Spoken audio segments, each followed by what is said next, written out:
Salutations! Good to be back on the air. Hello everyone, and welcome back to Ani-mity. Welcome back to the channel, and welcome to kind of a yapper of a video, if I'm being completely honest with you guys. I have been kind of stewing over what video it is I want to do next. It is currently January 5th, and I have been kind of slacking on my videos lately because, as I'm sure you guys know, with the holiday season, I usually spend a lot of time with my family, and there's usually a lot of, like, moving parts, for lack of a better term, that happen while I'm kind of, like, adjusting to the new year, you know, settling family obligation, yada yada yada, all that other stuff. So I don't really spend a whole lot of time doing YouTube, and I haven't really done a lot of recording in a bit, but I'm finally free enough, I finally have the time, and I finally wanted to get back to doing videos again. And I was thinking about what video I wanted to do, and I was, you know, mulling over a few things. I mean, I know I still owe you guys the hell of a ranking, which I'm planning to record, hopefully today, next. Along with a few other videos that I want to hopefully do today. But anyways, I'm going to get to doing those videos today. I'm also going to do episode 2 of my animation series at some point down the line. I'm not exactly sure when, because, you know, it's funny.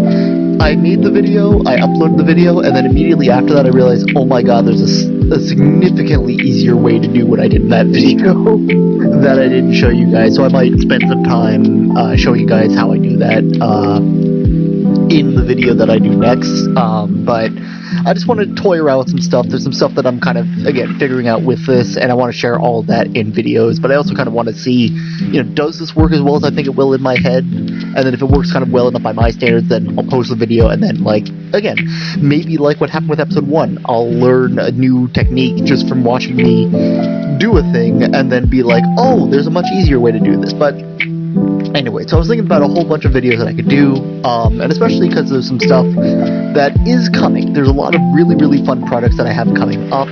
There's a lot of really fun stuff I'm going to be doing very, very soon that I can't really talk about yet.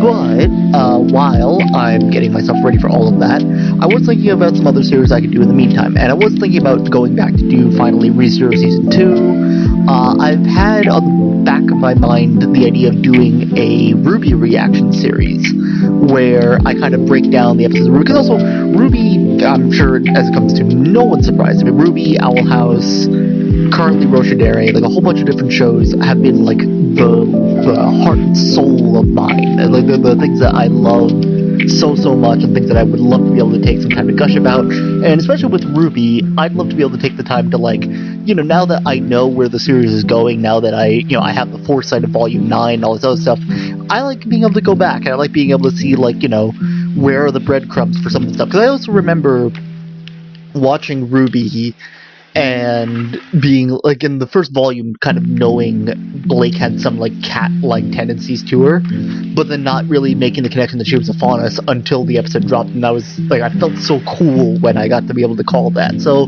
you know, there's some things like that that I kind of want to go back, and I want to analyze Ruby, you know, as someone who's also now studied screenwriting, and who's studied some techniques that go into making a show. And, like, you know, I'm not claiming to be any kind of an expert, but there are some things I want to, you know, call attention to, and some things that I noticed, you know, now that I have gone through my years of screenwriting and some practice with that. I just want to be able to share some of that in the video. But the problem with doing all of these ideas and all of these videos that I wanted to do, particularly with regard to the reaction series, is something that I like to call my re-binge curse. So, you know, as I've kind of figured out my time here, I figured out some scheduling for me to be able to fit in, like, watching some anime every now and then, because I haven't really watched a lot of new shows lately, because I've always been so busy. I've been doing so many different things, I don't really have time to sit down and watch shows. And then, usually when I do, I usually pour that time into either doing YouTube or into doing, you know, who knows really what else. But then, you know, now I've been kind of figuring out my schedule a little bit better. I know how to handle myself a lot better. There's some things that are working out significantly better than the way that I had them before. And because of that, I've wanted to be able to get down to, you know, doing some reaction series again, doing some other stuff again. But the problem with that is this block that I kind of have in my brain. I've had this block in my brain for a while. So, for those of you who perhaps are just tuning into the channel, for those of you who are just meeting me for the very first time, when I was growing up, or perhaps also if I've just never said this on the channel before, because I actually don't remember if I've said this, you know, publicly on the channel before, Growing up, I had a little trouble with making friends and kind of making connections with people. Because I kind of always existed in this, like, weird gray area of, like, I spent a lot of time around adults, so then that kind of, by that virtue, kind of made me gravitate and lean more toward adult things, and it gave me this, like, I wouldn't have called myself mature back then, but I think a lot of people back then said, like, oh, I was a little bit too mature for some of the stuff that they were doing, because that they kind of gave me the cold shoulder a bit when I was really young. But then it's also like, you know, I was still very much a kid, and that kind of made it hard for me to get along with some stuff with the adults. And then also, really, even since I was a kid, I've always had trouble with talking about, if you want to guess, call it real-world topics, and that means kind of like math, science, literature, I guess I could talk about, but it also depends on the book that I'm talking about with it. But, like, there's very basic topics, I think, that a lot of people can hold conversations about way better than I can. And it's kind of funny also, given just the nature of this channel and given how I produce content, how I do things on this channel. It's like, you know, I can't really talk about stuff happening around me in the real world as easily as a lot of other people. That's not even so much a lack of interest or anything like that. It's just my brain, for whatever reason, struggles when it comes to talking about a lot of those kind of topics. And I've never really understood why it's not something that's necessarily made sense. It's like there's some things about myself I have been learning over time. This is one of those things that just I never really fully understood. But yeah, so what I excelled at, though, is I could tell anyone details they didn't need to know about shows. And it's not like I was actively, like, laser focusing on details. But back when I was really young, I used to be really into Power Rangers. And I could remember, like, every weapon, every Zord, every, like, monster that they'd fought in a week. I could remember, like, all of that stuff. And it would all be here in my brain, ready for me to recall at any moment for any of our, like, you know, our make-believe sessions, or our, you know, like, anything that had to do with imagination. I had this all on lock in my head. And I don't really know when I started to kind of lose that a little bit more, but I think it's still one of the things I tend to gravitate toward. I tend to remember a lot of stuff from shows that people don't really remember. Like, I talked about this with Alia all the time, how this is kind of how my brain works and remembering stuff most of the time. But, like, you know, I'll quote a show that I know Alia knows. I'll quote Ninjago at her, and she'll be like, oh, where the heck did that come from? And I'll be like, I know quotes from the show that no one would remember. Or, like, moments from the show that, like, are like a blink and you miss it, or, like, in the grand scheme of it, like, so small, but it's in there. I remember it all the time. And it's recently become, I guess, harder and harder for my older brain to keep all of that in, especially when it's hard enough as it is for me to keep some of the stuff I actually need in there in. Because it's led to this kind of fixation that I have on keeping all the details of things straight in my head. It's part of the issue that I've noticed, and I guess it might have even been One Piece that started this, because I remember when I was watching, when I dared myself just before leaving for Ithaca that I wanted to finish, or not finish, but I mean catch up with the entire One Piece anime before I left, because I thought, like, oh, you know, that would be such an epic thing for me to do. I could say that I watched a 1,000 episode anime before I left. And I'll tell you, I did it. But at what cost is the thing you kind of have to ask yourself, because, oh boy. I remember I was on track, I was watching like 10 episodes a day, and for a while that was good. And then after a while I kind of fell way off the deep end with it, because I like fell behind some episodes because I was, you know, focusing on doing my schoolwork, and then I would try to watch like 20 in a day to try to make up for the episodes that I missed, and it would be this whole thing, and I was just not having a good time. But even then, I was still actively trying to like compartmentalize all the information, like remember all these plot lines going into what I was reading. And with One Piece, it's one of the things where I don't like One Piece because of the fact that it feels like you get punished for not remembering some stuff. Like, I talk about this with Chris all the time. Like, there's certain characters that I definitely don't remember, like Senior Pink, and there's some plot lines I don't remember. Like, I barely remember Dressrosa now. And there's some plot lines, I mean, I definitely, like, it's what's the arc? I don't remember the name of the arc. It's between Dressrosa and Whole Cake Island. I don't remember that arc whatsoever, and I know that arc is very important because it's our first like real mentions of Joy Boy. It's our first mentions of all the stuff that happens later down the line in One Piece. But like when that reveal happens, and I was talking about it with Chris, and we're like, oh yeah, this is revealed like way earlier. I was like, damn it, I just couldn't remember. There was just so much to try to keep all straight in your head. And to me, it became very frustrating. I think that's also just ultimately like painted my outlook toward One Piece and why I don't like it that much. Just because it's when you turn the brain off and you just enjoy the ride and you enjoy where it's going and not like fixate on the fact that some of these things were set up a lot earlier on. I think that then I enjoy my time with One Piece a lot, but because of that, my brain naturally clicks into trying to do that. It makes watching One Piece a nightmare for me. And I've noticed, and it's something that I guess I've loosely known has been a issue or a thing that happens with my brain all the time, but it's never become more apparent to me than now with a recent project I've done. So, so I don't like icebreakers all that much. Like, I'm a very awkward person, I'll fully admit to that. I have a lot of trouble with being the one who kind of broaches that conversation with people and kind of is like, hey, you know, my name is Moose. What's your name? Oh, you like this thing? Like, that part of it is kind of hard for me. But the one icebreaker that I like to do, and I think and, you know, this isn't something that I necessarily created, but this is something that I'd like to say that I popularized, I guess, in a way.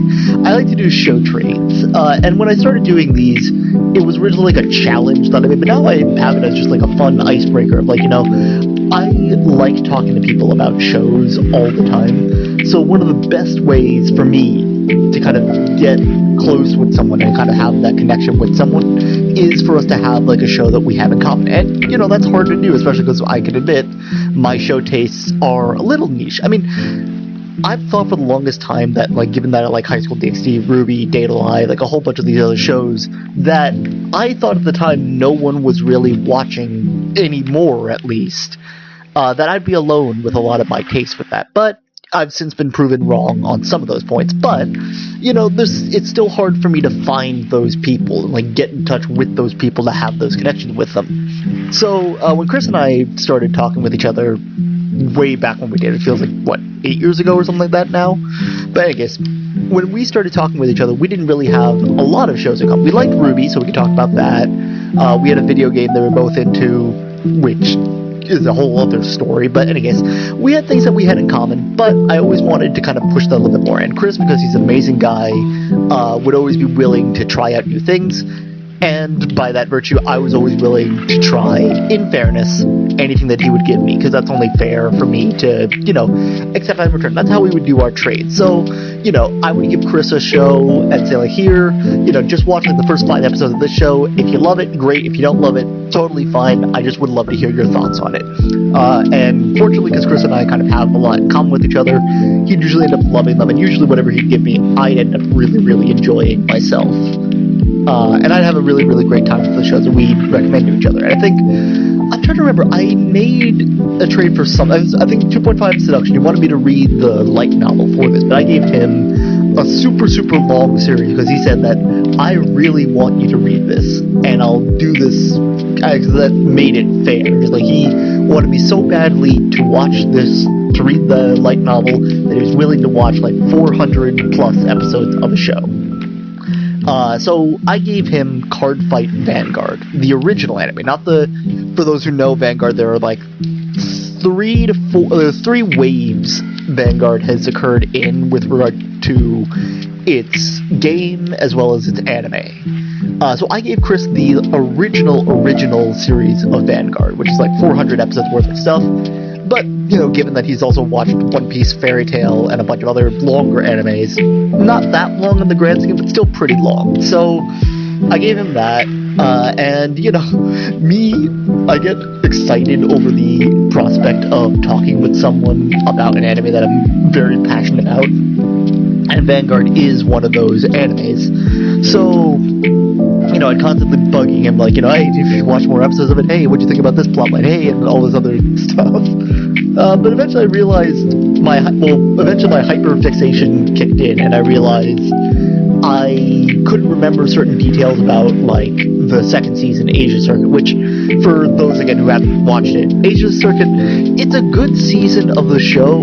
It's definitely not one of the strongest seasons. There's a lot of quote-unquote downtime that kind of you can glaze over, and if you don't really remember it, it doesn't really matter. But to me, it does, apparently, because, it's important that I remember every card that's used, even if it's only for one episode and never comes up ever again, apparently. But, so I realized there was a bunch of stuff that I didn't remember, so I went back and I was starting to rewatch Vanguard alongside Chris. And I do think Chris ended up finishing it before I caught up with him, or something like that. I'm trying to remember exactly. But, because I know I took a lot of breaks between it. I know I also started a lot later than he did.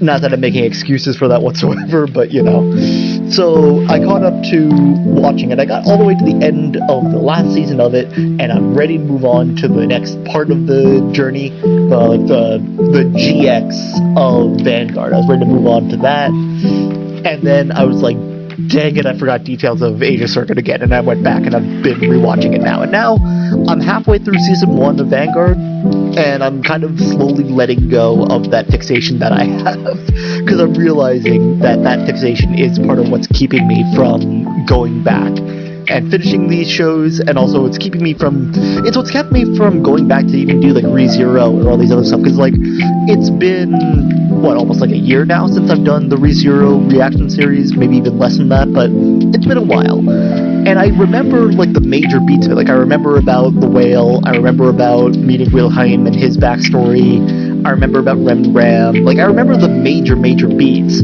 but there's, like, little itty-bitty things that happen amongst the stuff that happens in the season, whereas, like, I feel like I need to remember all of that and have it, like, fresh in my mind before I go into it. I try watching, like, summary videos, I try, like, looking up articles, just, like, not even to, like, just get the information, get the download. I do it just so that way it re-sparks the memories in my head, so that way I'm like, oh yeah, I remember all of this, and I know, like, what's going on, because sometimes I'll go into an episode, I'll be like, where the hell am I? What's going on? Like, I don't remember any of the stuff. And it's like, it's hard to keep multiple shows worth of information in your head, especially when that series goes on for a long time and that kind of thing. And I recognize that. Still, sometimes I try to, like, keep that all in my head, and it's gotten to the point where just, like, I stop myself from going and enjoying shows because I don't remember where things left off, and it's just so annoying that I do that. And I know it's an annoying thing that I do, and I'm sure people I've done trades with are annoyed by the fact that I do that. And usually, like, I try to, like, watch it all in one sitting, give them my reactions, and then we move on from there, but it's still, I can admit that that's annoying. It's annoying now from my perspective because, I love Vanguard, and I don't mind rewatching it whatsoever. But dang it, I was almost at watching G, and I wanted to get into watching G, because I've never watched G, like, start to finish. I've watched, like, bits and pieces of it, I've seen, like, random episodes here and there of it, but I've never, like, start to finish watched it. And I really want to start to finish watch it, because I love G so much. So, it's a thing that I want to do, and it's a thing that I want to work on, but it's something that I just felt like I wanted to kind of talk about, because this is one of just the many, many weird quirks of myself that I know, and I'm curious to know, like, has anyone else had that experience when it comes to, binge watching shows, when it comes to content consumption in general, because I know, like, Ollie and I talk about this sometimes, and I don't mean to expose you, Ollie, I apologize in advance, but, like, we talked about watching, like, the animated Batman series, and we're like, we really enjoy, there's some things that we really enjoy, and because of that, it makes it hard for us to broach going into new content, because we're just like, why risk it with a show that I may or may not enjoy when I know I'm going to love this, and I want to re-experience the good feelings of this. So, like, Ollie would mention about getting stuck in loops of either Harry Potter or Batman, the animated series, the original season. And for me, like, there's so many shows in which I know I definitely fall into those loops of, because when I do eventually decide to go back to a show, I'm like, I gotta start this over from the beginning, and there's been way too much time. Even with my own scripts, like, I famously have my script for a show that I'm writing. Like, who knows where, like, they're going, what I'm gonna end up doing, I have ideas for it, but anyways, I have written episode 1 of my anime, like, 50 times now. Because every time what happens is I write episode 1, I get to that final beat, I put it down, I say, you know what, I'm gonna go off and I'm gonna do other things in my life right now because there's just so much going on, and I just don't feel right focusing on episode 2 right this specific moment. So I'm gonna go off, I'm going to do other things, and I'll come back to this when I'm mentally ready for it. And I come back to it, I'm like, okay, let me reread episode 1 so I remember where I left off. That way I don't have any plot inconsistencies that will probably get me murdered by my fan base. So I go back and reread episode 1, and I say this is terrible, and end up rewriting episode 1 from scratch. And, like, you know, I never expected that I was going to, like, nail episode 1. I know, like, the saying that we have in the writing community is, writing is rewriting. That you're never going to get something right on your first try or your first go around. It's a process. It's multiple drafts you go through to eventually complete something that resembles a product. And even that product will not be your final creation. But at the same time, I still find myself in that loop. I can't get past episode 1 because I keep falling backward. And it's just one of the weird things in my brain. It's just like I get so fixated on the fact, like, oh, I can do this so much better. There's so many ways I can make these plot lines that I'm planning to do so much more pronounced and make it so much clearer.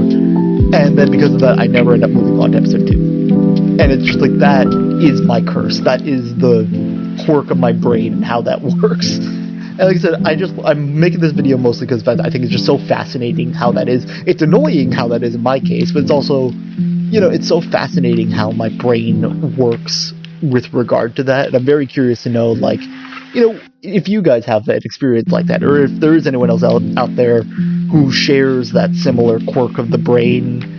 Just because I'm curious, like, you know, it's for the sake of making a connection of sorts, and just for kind of putting myself out there in a bit. It's just, this is one of the parts of my brain I just think is so fascinating to talk about.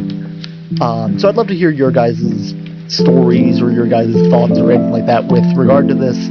I just think it's really, really fascinating. I'd love to be able to hear anything about it. But with that said, I think I've yapped for long enough about this. If you guys have any questions kind of about my experiences with this, I'd love to hear it. If you guys have any experience about this, I'd love to hear it. I'd love to ask you guys questions about your experience with this, if you've experienced this before. But yeah, I want to talk. Pretty much is the long and short of this video is, hey, I'm weird, I want to talk about it. So, you know, if you feel inclined, I'd love to be able to hear from it. I'd love to hear from you guys. With that said, thank you guys so much for watching this video. Thank you guys so much for tuning in, listening in. And yeah, I'll catch you guys in the next video. Peace.